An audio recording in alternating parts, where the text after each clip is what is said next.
Sakal Gunarnavasha Vande Guru Sri Charanarabindam.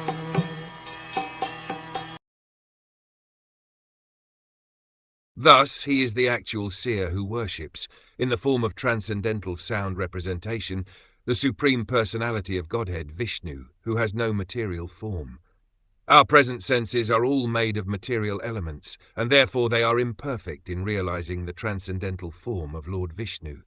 He is therefore worshipped by sound representation via the transcendental method of chanting.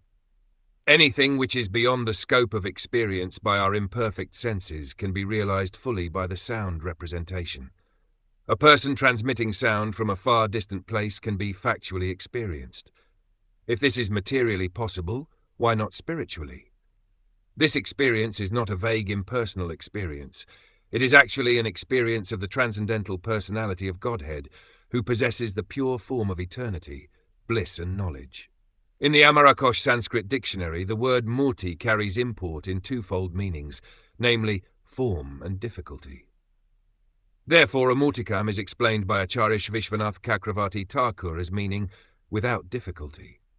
The transcendental form of eternal bliss and knowledge can be experienced by our original spiritual senses, which can be revived by chanting of the holy mantras or transcendental sound representations. Such sound should be received from the transparent agency of the bona fide spiritual master, and the chanting may be practiced by the direction of the spiritual master. That will gradually lead us nearer to the Lord. This method of worship is recommended in the Pankaratrika system, which is both recognized and authorized. The Pankaratrika system has the most authorized codes for transcendental devotional service.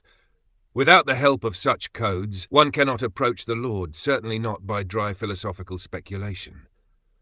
The Pancharatra system is both practical and suitable for this age of quarrel.